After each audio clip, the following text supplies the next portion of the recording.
Hey everyone, it's Jenny from the Wow Creative team. I hope you're all having a good day.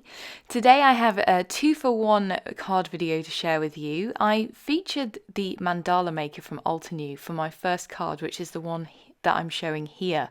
And I had lots of bits left over, so I decided to make another card with those bits in it as shaker pieces.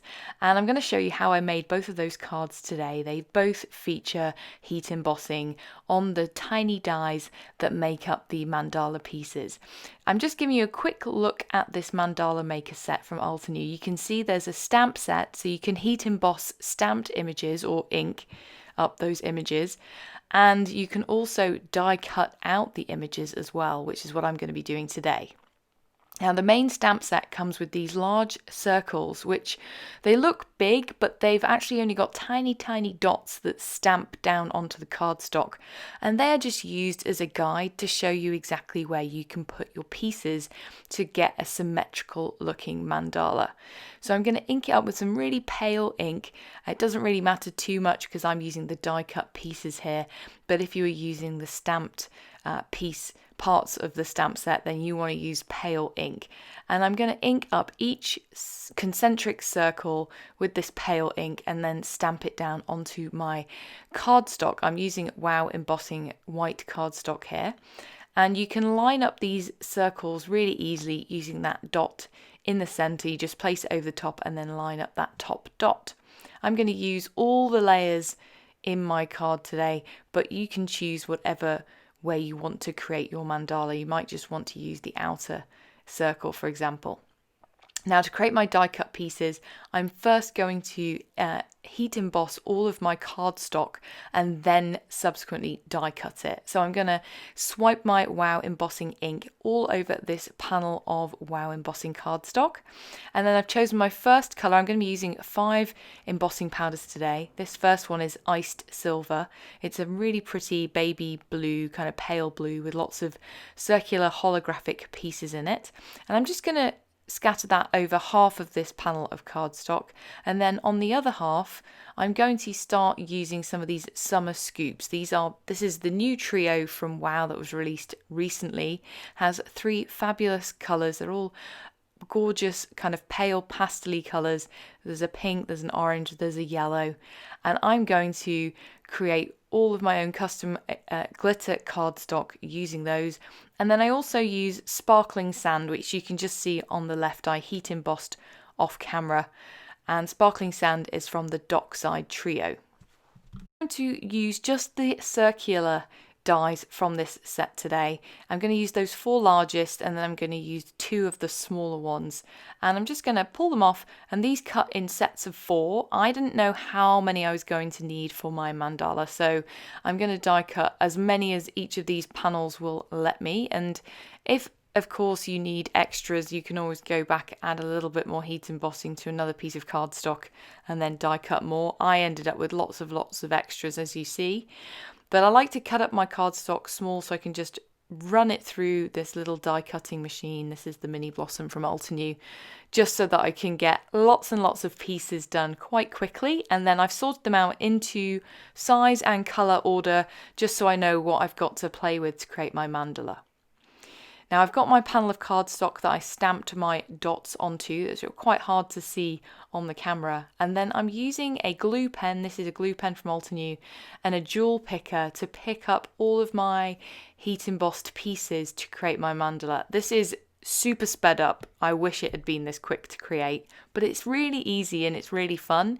I didn't have much of a plan in mind. I was using that inner sleeve from the stamp set to inspire me, but I did make it quite different in the end, and then just played around with picking up some of those heat embossed pieces and putting them down, adding the glue, picking them up, putting them down until I had a pattern that I was happy with.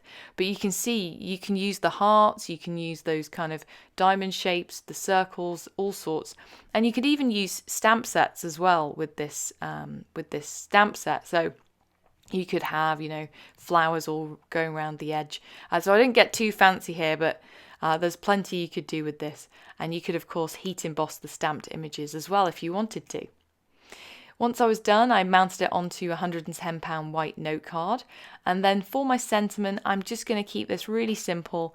I'm using this Better Together 2 stamp set from Altenew, and I'm going to place it in my mini MISTI because I really don't want to mess this up. I'm going to stamp it directly onto that cardstock, and I've already mounted onto my note card, so I'm going to make sure that I don't get any smudging, and then I'm going to stamp it down in black Obsidian ink. This says, "I support you." I really like the sentiments, especially for the moment, from this stamp set. And that finishes my first card. Now for my second one, you saw all those pieces that I had left over, lots and lots and lots of little sparkly heat embossed pieces left.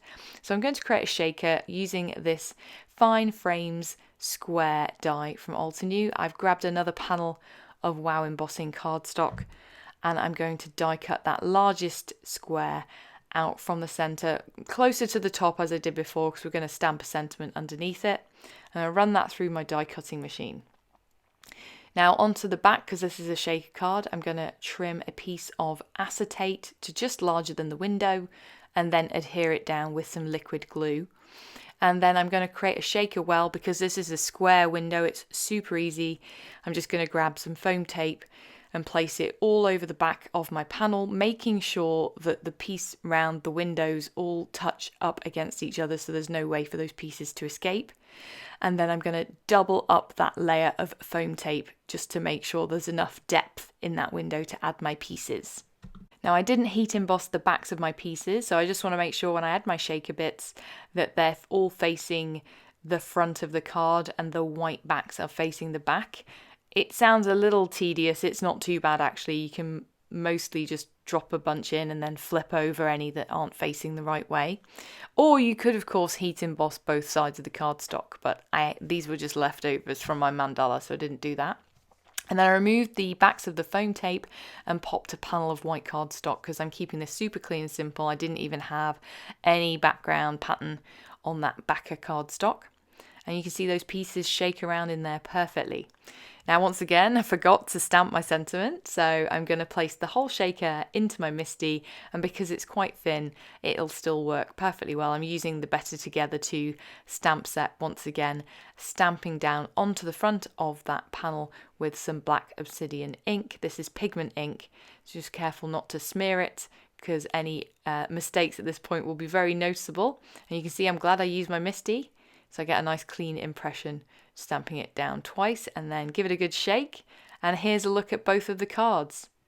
Pretty cool. I really enjoyed making these cards. Super fun and such gorgeous colours that all coordinate really well together. Thanks so much for watching. Have a wonderful day. Bye.